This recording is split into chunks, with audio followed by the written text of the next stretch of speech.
السلام علیکم ورحمۃ اللہ وبرکاتہ نحمده ونصلي على رسوله الكريم اما بعد اعوذ باللہ من الشیطان الرجیم بسم اللہ الرحمن الرحیم یا ایہا الذین آمنوا کتب علیکم الصیام کما کتب علی الذین من قبلکم لعلکم تتقون صدق اللہ العظیم اللهم صل على سيدنا محمد وعلى آل سيدنا محمد وبارك وسلم. محترم دوستو اور بزرگوں، سورہ بقرہ کی آیت نمبر 183 میں اللہ رب العزت روزوں کی فرضیت کا اعلان فرماتے ہیں.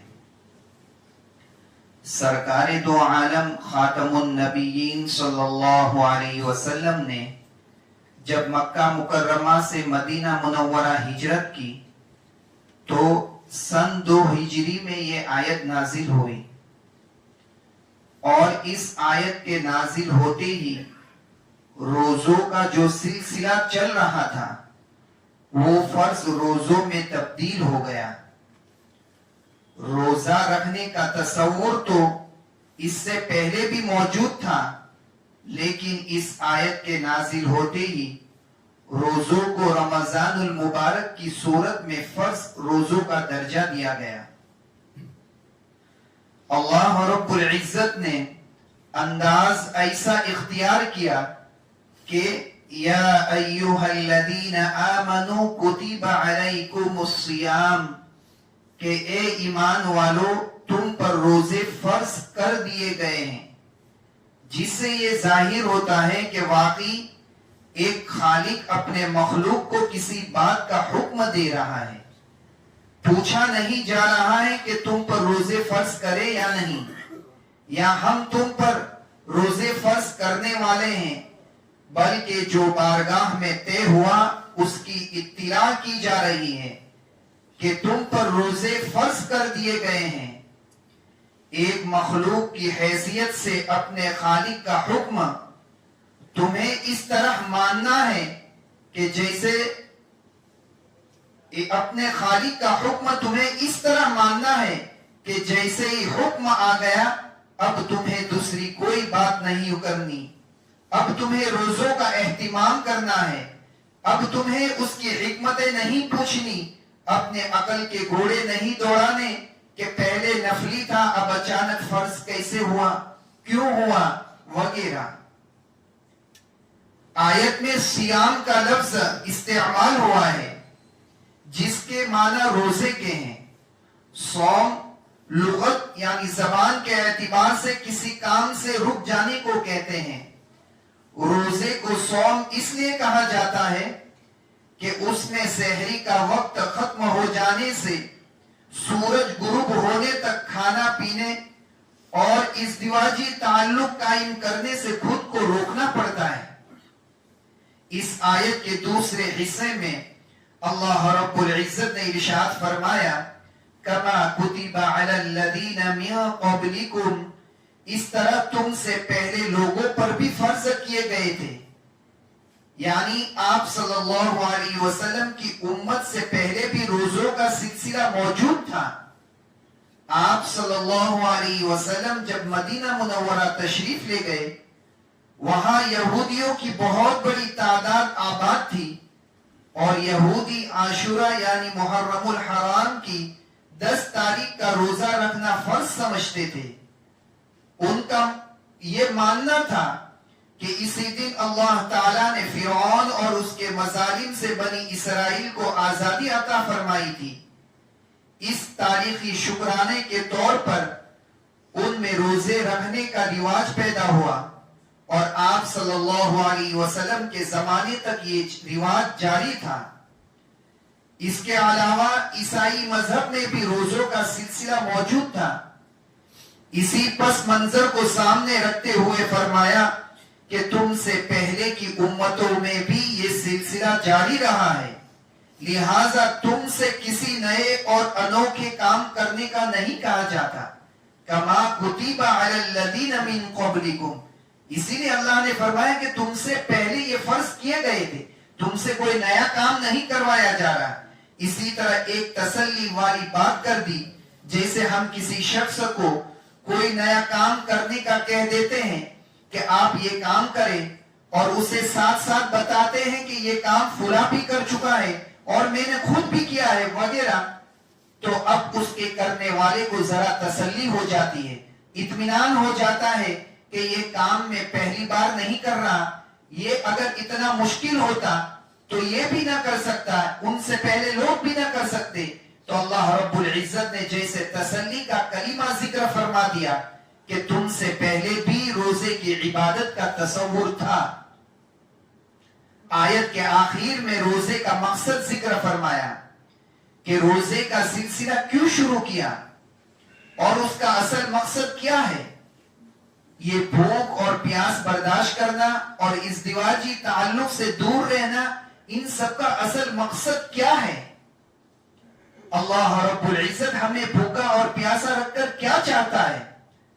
آگے پھر وہ مقصد ذکر فرمایا کہ لعلکم تتقون، تاکہ تمہارے اندر تقوی پرہیزگاری پیدا ہو، نیک اعمال کرنے اور برائیوں سے بچنے کی عادت پیدا ہو جائے. یہ روزے کا اصل مقصد ہے. یوں تو تمام عبادات کا یہی مقصد ہے، نماز کا بھی یہی مقصد ہے، حج کا بھی یہی مقصد ہے، صدقے کا بھی یہی مقصد ہے، لیکن دوسری عبادات کے مقابلے میں روزے سے یہ مقصد جلد اور زیادہ اچھے طریقے سے پورا ہوتا ہے. اسی لیے یہاں بطور خاص یہ مقصد ذکر فرمایا. اب سوال یہ پیدا ہوتا ہے کہ تقوی کیا ہے؟ تقوی کے معنی ہے بچنا، کسی چیز سے پرہیز کرنا، کسی چیز سے اپنے آپ کو اہتمام کر کے بچانا. حضرت عمر فاروق رضی اللہ عنہ کی ملاقات صحابی رسول حضرت ابی بن کعب رضی اللہ عنہ سے ہوئی، جو بہت بڑے صحابی تھے. صحابہ میں سب سے بڑے قرات کے ماہر اور قاری قرآن ابی بن کعب رضی اللہ عنہ ہیں. سب سے زیادہ قرات اور تجوید کے جاننے والے تھے. سورہ فاتحہ کی فضیلت کی روایت انہی سے منقول ہے. ایک دفعہ حضرت عمر فاروق رضی اللہ عنہ کی ان سے ملاقات ہوئی تو حضرت عمر فاروق رضی اللہ عنہ نے ان سے پوچھا کہ یہ تقوی کیا چیز ہے جس کا ذکر قرآن میں بار بار کیا گیا ہے؟ حضرت ابی بن کعب رضی اللہ عنہ نے فرمایا کہ اے امیر المؤمنین، آپ کبھی ایسے راستے سے گئے ہیں جس کے دونوں طرف خاردار کانٹے دار جھاڑیاں ہوں، کانٹے دار راستہ ہو اور بیچ میں راستہ بھی تنگ ہو؟ حضرت عمر رضی اللہ عنہ نے فرمایا کہ ایسا تو بہت بار ہوا ہے، کئی مرتبہ میں ایسے راستے سے گزرا ہوں. حضرت ابی بن کعب رضی اللہ عنہ نے پوچھا کہ آپ ایسے راستے سے کیسے جاتے ہیں؟ حضرت عمر رضی اللہ عنہ نے فرمایا کہ میں اپنا دامن سمیٹ کر جاتا ہوں کہ کہیں یہ کانٹے میرے کپڑوں میں نہ چبھ جائے، کہیں مجھے نقصان نہ پہنچا جائے. تو حضرت ابی بن کعب رضی اللہ عنہ نے فرمایا کہ یہی تقوی ہے کہ ساری زندگی خواہشات اور نفسانیات کے خطرناک راستے سے ایسے گزرنا کہ خواہشات اور نفس کے کانٹوں سے خود کو سمیٹ کر بچانا اور گناہوں میں پڑنے سے بچ کر زندگی کے راستے کو پار کرنا، یہی تقوی کہلاتا ہے. یعنی جس طرح تم ایسے راستے میں اپنے کپڑے سمیٹ کر جاتے ہو، ویسے ہی دنیا میں خود کو ان نفسانی اور شیطانی چالوں اور حربوں سے بچانے کی کوشش کرنا، یہی در حقیقت تقوی ہے. محترم دوستوں اور بزرگوں، علماء فرماتے ہیں کہ نفس اور شیطان یہ دونوں آپس میں حقیقی بھائی ہیں اور ان دونوں کا جنم بھی ایک ساتھ ہوا ہے. ان دونوں کا مقصد ہی یہی ہے کہ انسان کو کسی نہ کسی طریقے سے سیدھے راستے سے ہٹا کر گمراہ کرنا اور پھر اسے اپنے منزل مراد یعنی جنت سے دور کرنا. یہ ان دونوں کا اصل مقصد ہے، نفس اور شیطان کا. روزہ اس مقصد یعنی جنت کو حاصل کرنے کی ایک سیڑھی ہے کہ جب انسان روزے کی عبادت میں مصروف رہتا ہے تو نفس کی تربیت کا عمل شروع ہو جاتا ہے اور یہ تربیت تقوی کا جوہر پیدا کرتی ہے، اور جب تقوی پیدا ہوتا ہے انسان ہدایت کے راستے پر چل پڑتا ہے اور بالآخر یہ راستہ جنت تک پہنچا دیتا ہے۔ اس پورے پس منظر میں اصل تصادم نفس کی تربیت کا ہے۔ اگر تربیت ٹھیک ہوئی، پورے ماہ میں روزے رکھنے کی وجہ سے اگر تربیت ٹھیک ہوئی تو تقوی کا حصول، تقوی کا آنا، انسان کے اندر تقوی کا حاصل ہونا ممکن رہے گا، ورنہ ناممکن ہے۔ نفس کو اللہ رب العزت نے اس انداز سے پیدا فرمایا کہ اس کی جتنی بھی بات مانی جائے اتنا ہی یہ بگڑتا جاتا ہے، اور جتنا اس کی بات کی رد کی جائے اتنا ہی یہ سدھرنے لگتا ہے۔ اگر اس کو زیادہ کھلایا پلایا جائے یہ زیادہ بگڑتا ہے نفس، اس کی خواہشات کو جتنا زیادہ پورا کیا جائے اتنا ہی اس میں بگاڑ بڑھتا رہتا ہے، جتنا اس کی بات مانی جائے گی یہ اتنا ہی زیادہ بگڑنے لگتا ہے۔ جیسے ہم دیکھتے ہیں کہ چھوٹے بچوں کی ہر ضد پوری کی جائے تو دوسرے دن اتنا ہی ان کی ضد میں اضافہ ہوتا ہے۔ ٹھیک ایسے ہی نفس کی مثال ہے۔ یہ نفس چاہتا ہے کہ میں زیادہ سے زیادہ کھاؤں، یہ چاہتا ہے کہ میں زیادہ سے زیادہ آرام کروں، ہر وقت سوتا رہوں، عیاشی کروں، مزے سے بیٹھا رہوں، تکلیف اور مشقت سے دور رہوں۔ لہذا اس کی مانتے جائے تو یہ بس نہیں کرے گا، بلکہ اضافی اور آنے دے، اضافی خواہشات کی تمنا کرتا چلا جائے گا۔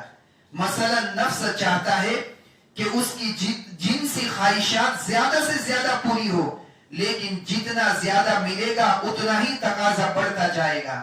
روزے کی صورت میں اللہ رب العزت نے نفس کی تربیت کا ایک بہترین انتظام فرما دیا کہ نفس کو سدھارنا ہے تو بہت مشکل کام ہے، مگر تمہیں جو روزے کا طریقہ بتایا جا رہا ہے اس کے ذریعے تم اپنے نفس کو ٹھیک کرنے میں کامیاب کوشش کر سکتے ہو۔ اس کا طریقہ یہ ہوگا کہ تم کچھ وقت کے لیے اپنا کھانا پینا اور جائز جنسی تعلقات چھوڑ دو تو نفس پر یہ سب بھاری پڑے گا، اور اصول یہ ہے کہ جب بھی نفس پر مشقت آتی ہے تو ابتدا میں شروعات میں بہت تکلیف ہوتی ہے، لیکن آہستہ آہستہ وہ تکلیف ایک جوہر اور ایسی قابلیت پیدا کر دیتی ہے کہ نفس انسان کو بری باتوں کی طرف راغب نہیں کرتا، اس میں سدھار پن آ جاتا ہے۔ امام غزالی رحمت اللہ علیہ فرماتے ہیں کہ جو شخص کم کھانا کھاتا ہے تو اسے بیت الخلاء کی حاجت بھی کم ہوتی ہے، نیند بھی کم آتی ہے، دل میں جذبات اور خواہشات بھی کم پیدا ہوتی ہے، جبکہ روزے میں کم کھانا معمول بن جاتا ہے۔ نتیجے میں ان سب چیزوں سے بچنے کی طاقت خود سے پیدا ہو جاتی ہے۔ صوفیہ فرماتے ہیں کہ نفس کی مثال ایسی ہے جیسے ایک شیر خوار بچہ، دودھ پیتا بچہ، وہ بچہ جو ماں کے سینے سے چمٹ کر دودھ پیتا ہے، اب جب اس کے دودھ پینے کی مدت مکمل ہوتی ہے تو ہم بچے کو دودھ چھڑانے کے لیے سینے سے دور کر دیتے ہیں، لیکن بچہ رونے لگ جاتا ہے، چیخنے لگتا ہے، بار بار روتا ہے، بعض اوقات بیمار بھی ہوتا ہے، لیکن ہم اس کا رونا دھونا بیماری سب برداشت کرتے ہیں، لیکن اسے پھر سے ماں کا دودھ نہیں پلاتے، کیونکہ اگر اس بچے کی ضد پوری کی جائے اور اسے دودھ پینے میں دوبارہ لگا دیا جائے تو وہ شباب کی سرحد کو چھو لے گا، لیکن اس کا دودھ نہیں چھوٹے گا، وہ پیتا ہی رہے گا۔ تو ضروری ہے کہ اس پہ کچھ نہ کچھ مشقت اور بوجھ ڈالا جائے، اس پر بوجھ ڈالا جائے، کچھ رونے کو برداشت کیا جائے، چیخوں کو پھر بھی صبر کیا جائے، اس نیت سے کہ آئندہ وہ اس عادت سے محفوظ رہے۔ حضرت مولانا اشرف علی تھانوی رحمت اللہ علیہ نے اپنی کتابوں میں تفصیل کے ساتھ نفس کے بگاڑ کو کم کرنے کے 4 طریقے ذکر فرمائے ہیں۔ سب سے پہلی بات یہ ہے کہ وہ قلت کلام یعنی کم بات کرے، زیادہ بولنے کی کوشش نہ کرے، کثرت کے ساتھ اپنی زبان کو نہ چلائے بلکہ جب ضرورت ہو تب بولے. جیسا کہ ہم جانتے ہیں کہ جو زیادہ بولتا ہے وہ غیبت زیادہ کرتا ہے. زیادہ بولنے سے بہتان ترازی کا بھی خطرہ رہتا ہے. جھوٹ بھی بول سکتا ہے, تکبر کا کلمہ بھی زبان سے نکل سکتا ہے. لیکن ان سب کا آسان حل یہ ہے کہ وہ زیادہ بولنے سے پرہیز کرے, جب ضرورت ہو تب ہی بولے. دوسرا, قلت طعام کرے یعنی کم کھائے. ہر وقت کھانے کا معمول نہ ہو, زیادہ کھانے کی ترتیب نہ ہو. ایسا نہ ہو کہیں روڈ, شارے, گلی, چوراہے پر وقت بے وقت کھائے جا رہے ہیں, کہیں کھڑے کھڑے کھا رہے ہیں, کہیں دوستوں کے ساتھ, اور کبھی ناشتہ 2-3 بار ہو رہا ہے. تو اس طریقے سے بھی کھانا نہیں چاہیے. تیسرا, قلت منام یعنی سونا بھی کم کرے, کیونکہ زیادہ سونا زیادہ وبال کا ذریعہ بن سکتا ہے. حکماء فرماتے ہیں کہ زیادہ سونے کی صورت میں انسان کا دماغ کمزور ہو جاتا ہے, اور جو بہت کم سوتا ہے اس کا جسم کمزور ہو جاتا ہے. سونے کا ایک درمیانہ معمول بنانا چاہیے, جتنا انسان صحت کے لیے ضروری ہو بس, ورنہ جب بہت زیادہ سوئے گا تو ساری شہوتیں جاگ اٹھے گی.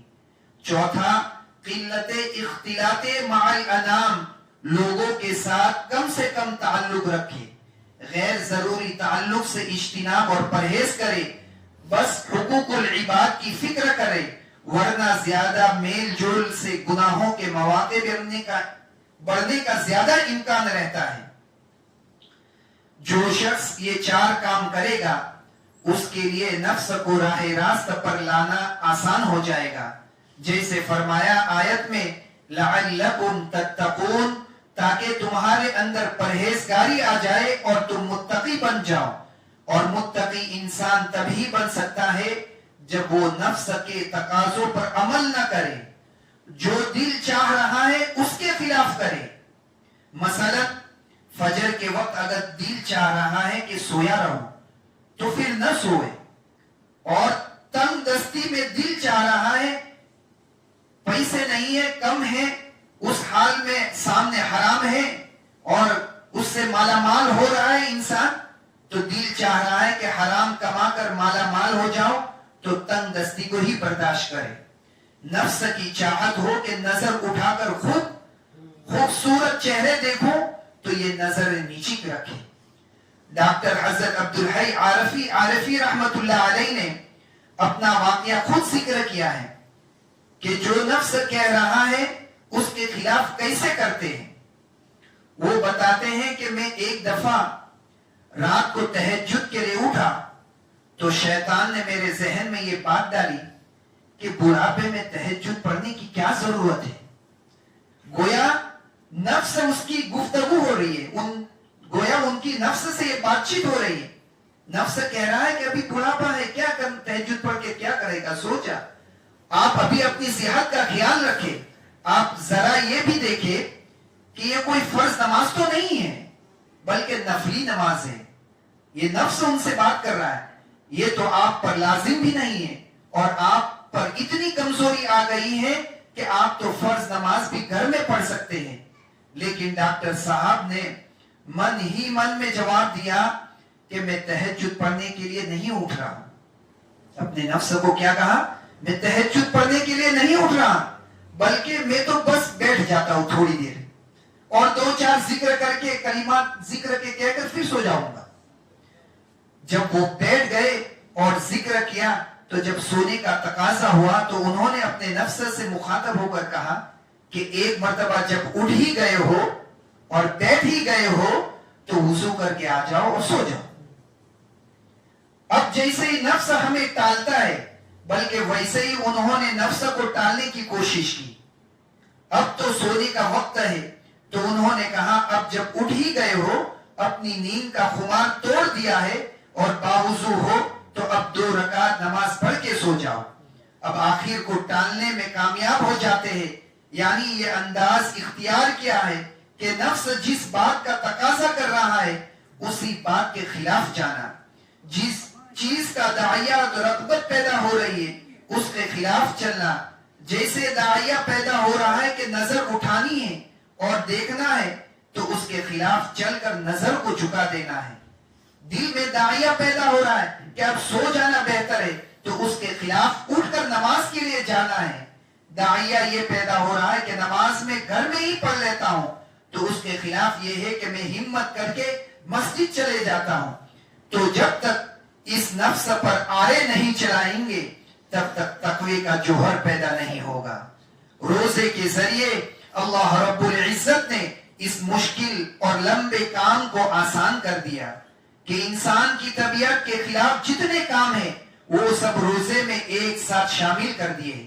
اب تمہارا کھانا بھی بند کر دیا, تمہارا پینا بھی ممنوع ہے, تمہاری ازدواجی تعلقات قائم کرنا ناجائز ہے. تم جانتے ہو کہ روزے میں غصہ کرنا کتنا بڑا گناہ ہے, اور تم جانتے ہو کہ جو گناہ کا کام روزے کے بغیر کیا جائے وہ گناہ ہو تو اگر روزے میں کیا جائے تو اس گناہ کا وبال بھی اس سے بڑھ جاتا ہے. روایت میں ہے کہ جو شخص روزے کی حالت میں زبان سے جو اس کا جی چاہے نکال لیتا ہے تو اللہ کو ایسے روزے کی کوئی ضرورت نہیں, وہ مفت میں اپنا کھانا پینا چھوڑ رہا ہے. تو یہ سارے مقاصد روزے میں ایک ساتھ جمع کر دیے جو نفس کو قابو کرنے کا ذریعہ ہے تاکہ ایک مہینے تک تم اس نسخے پر عمل کرتے رہو اور متقی بننے کا سفر شروع کر سکو. اگر ہم یہ تصور کریں کہ ایک بند کمرے میں کوئی فرد, کوئی آدمی موجود ہے اور روزے سے اس کی زبان سوکھ چکی ہو, ایک ایسے کمرے میں جس میں کوئی اسے دیکھ بھی نہیں رہا, وہاں ایک کولر رکھا ہوا ہے جس کے نیچے گلاس بھی رکھا ہوا ہے اور اس میں ٹھنڈا پانی موجود ہے اور وہ تھوڑا تھوڑا ٹپکتا بھی رہا ہے, اس پانی کی ٹھنڈک اس گلاس میں بھی نظر آئے. الغرض نفس کے خلاف جو تقاضے ہیں وہ سب کے سب موجود ہو, پیاس بھی شدت سے محسوس ہو رہی ہو, لیکن روزے کی وجہ سے وہ ان تقاضوں پر ہرگز عمل نہیں کرتا. اس کا مطلب اللہ رب العزت نے روزے دار میں قدرتی طور پر وہ صلاحیت رکھی ہے جو نفس کی تربیت کے لیے ضروری ہے تاکہ تمہارے لیے اپنے نفس کی تہذیب کرنا اور اس کو سدھارنا آسان ہو جائے. جب ایک مہینے تک یہ تربیت کا عمل جاری رہے گا تو 11 مہینوں تک اس کا اثر رہے گا اور پھر مزید قوت پیدا کرنے کے لیے ایک اور رمضان آ جائے گا اور روزے کا مقصد یعنی تقوی کا حصول ممکن ہو جائے گا انشاءاللہ. اللہ تعالی ہم سب کو ان باتوں پر عمل کرنے کی توفیق عطا فرمائے اور اس ماہ مبارک کی قدر کی توفیق عطا فرمائے. وآخر دعوانا الحمدللہ رب العالمین.